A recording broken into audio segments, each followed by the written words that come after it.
Hey everyone, this is Cameron from Renegade Animation on renegadepopculture.com.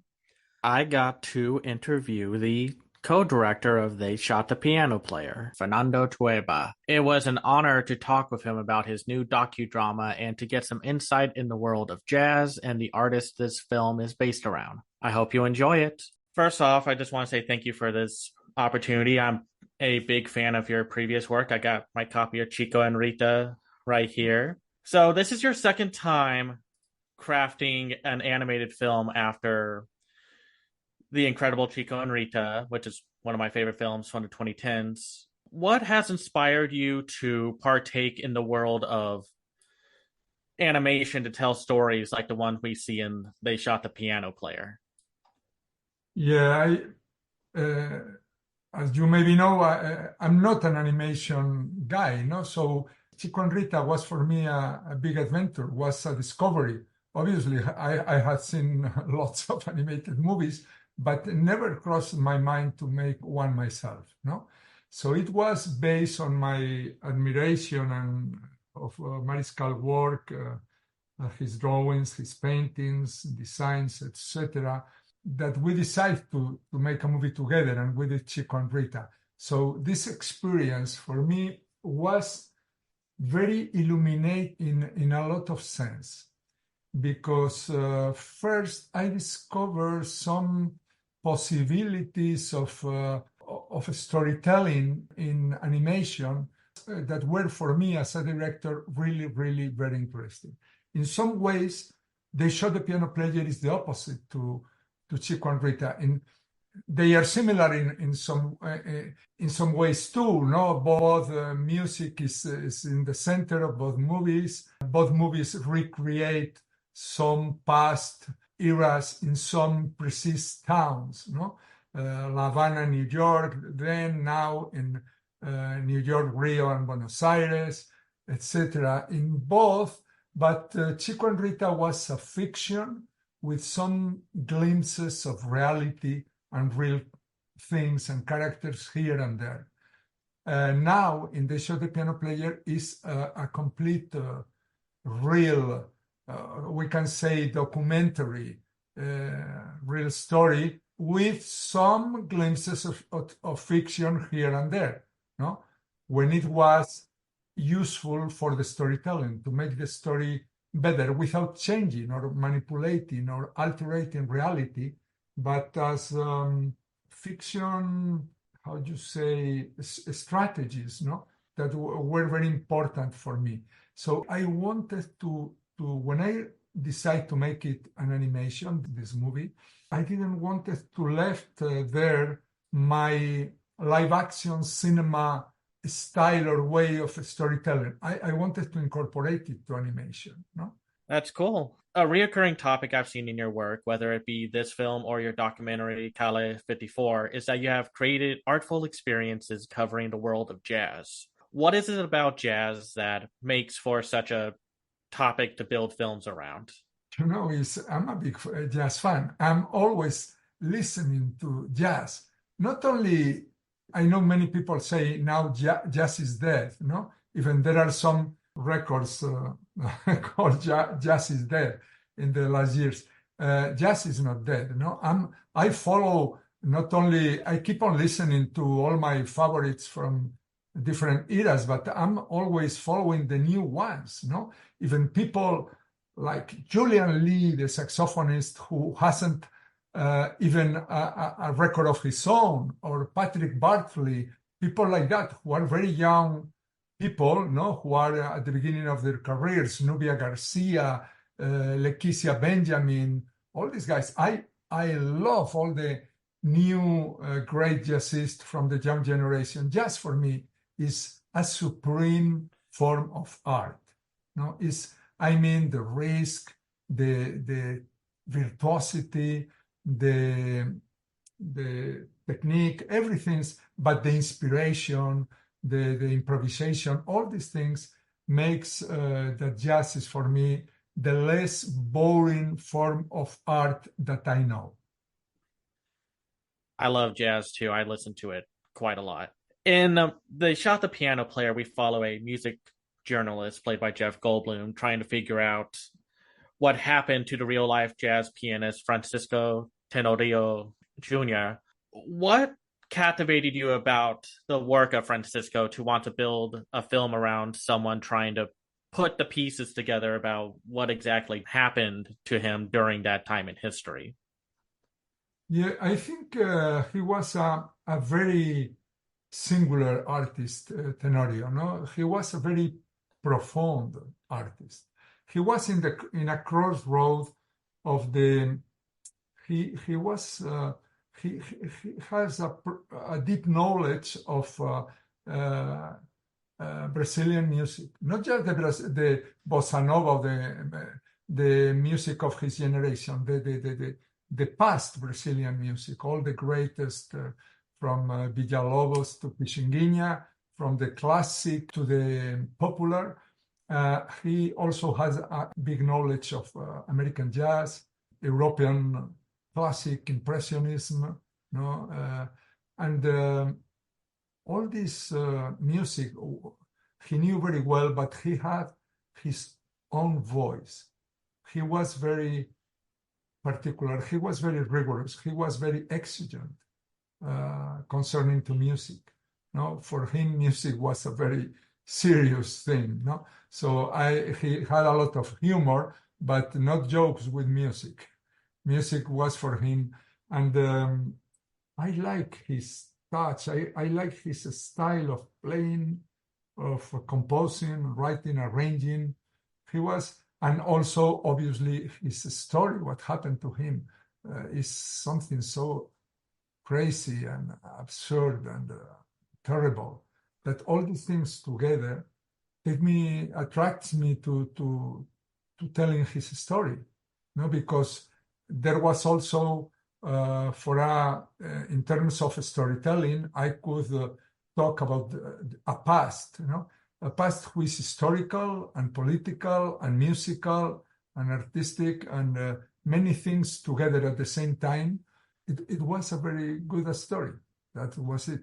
Yeah, it was learning about the history of the guy and just the horrors of what happened was really eye-opening. So, like in the film, we learn about the multiple military dictatorships, the censorship of artists, and the horrors that unraveled during that time. When covering these topics, what was like the most important part of this history to show and explain to viewers about what happened? I think I wanted to tell his story, to try to not to finish, but to work in the puzzle of his life through the memories of the people who knew him. But it was very clear from the beginning to me that to make this story clear and understandable, that the people can understand it, I should tell the musical context where a figure like Tenorio appears, no, in the Brazilian scene of the beginning of the 60s, and also the historical context in which Tenorio disappeared later in Argentina. So these two contexts, historical and musical, were very important. I had to tell it this way, With the movie, it's a mixture of like drama and a documentary. As we see the film interview multiple people, including real life musicians like Gilberto Gil, and we also see like the late Paulo Moura. What was the challenge of mixing both the story and the documentary elements? Was there ever a moment where you wanted to go full drama or full documentary? Yeah, for me as a director, the great thing and the interesting thing was I don't recognize genres anymore. Genres doesn't exist. No, so I feel free. I can use reality, fiction, music, thriller, historical investigation, anything, personal investigation, to tell my story. I don't have to walk in a path of a genre who is defined in some ways with some rules here and there. I don't care about that. No, it's a movie that really gave me a lot of freedom to make it. The journalist that we follow, who's played by Jeff Goldblum, was it always going to be a fictional individual, or was he inspired by someone that you followed or knew about, or was there ever like a moment where you were thinking about asking a real Yeah, life historian and such to? yeah. The character of Jeff is obviously is an alter ego of myself. No, he is meeting and talking to the people that I taught myself during the years I did that investigation of Tenorio. But I think it was more interesting if he was an American because of the strong musical relationships of the American music and Brazilian music during the 60s and 70s and even today. Even today. Yesterday I was watching a video of a concert of Kenny Barron. The second track he's playing is a Jobim, is a Brazilian piece, because this music, Brazilian music, has been incorporated to jazz repertory and American repertory as standards, no? Mixed with the American standard, with the Gershwin. You can play Gershwin and then Jobim, and then you can play Jerome Kern and then another Brazilian composer. This is a strong relationship of American musicians with Brazilian musicians, and also the political implication of United States governments at that period in what happened in Latin America. All of this made much more interesting to make the character an American than just a Spanish director doing this. I think it makes it more interesting. So I adopt some fictional things who are partly fictional and partly real. The film looks wonderful. I love the vibrant art direction. It really captures that mood of the music, in my opinion. What went behind the art direction for the film and the decision to do a partially more limited animated look instead of going the route of Chico and Rita? Yeah, I can't imagine this movie without like perfect animation, things completely done like if we are doing a movie for children about some deer or some animal or something. No, it has to be more jazzy, no, more broken, more modern. So that's the great thing about Mariscal. He was perfect for it, no. Mm-hmm. We wanted to change, to having a style, but a style who is open, and we can do different approach to every different flashback in the no different textures and colors and even sometimes his animation is more limited. Sometimes there almost no animation, almost, and the other times is more like real animation for the contemporary part, no? So that freedom was very important for a movie like this, not to follow the classical approach. Spain has been putting out some really incredible animated films. Do you have like a takeaway from some of the more recent, or like the animation scene from Spain with stuff like Buñuel and the Labyrinth of the Turtles, or last year's Robot Dreams Yeah. becoming like now a big award winner, and then like also Chico and Rita becoming an Oscar nominated film and a with a Grammy winning soundtrack? Any thoughts about like what the animation landscape is like that right now? I don't have an idea. I don't think about that too much, but it's true that there is a lot of people uh, trying to do different things. Spain has been always strong in painters and illustrators, and so it's normal that we develop this here. We are not such a big and powerful industry as the American one, or even the French one, but we have this tradition. This is a country of painters. Always has been, no? Mm-hmm. Uh, when I look at Mariscal stuff, I always makes me think of Picasso and or other people before him, and Mm-hmm. uh, illustrators of Hergé, the illustrator from Tintin in Belgium, in France.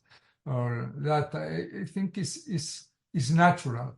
The only thing is that this animation is quite expensive for an industry who is not as strong as yours, no?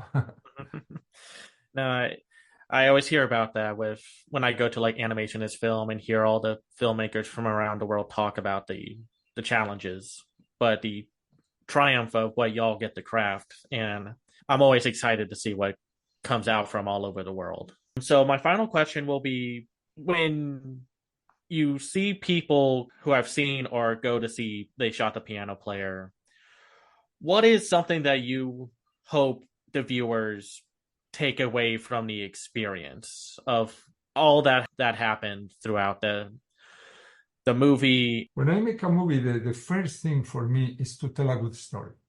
Mm-hmm. That's crucial. Not giving lessons or whatever. But if young people can learn and take something from it, can learn from history and from music, and at the same time they enjoy the experience of watching it, so I'm happy with that. I'm quite happy. I think to contribute to to tell them things who are interesting that maybe they don't know, no, about the past, the musical past and historical past. I think that's a nice thing to do, and art always did that.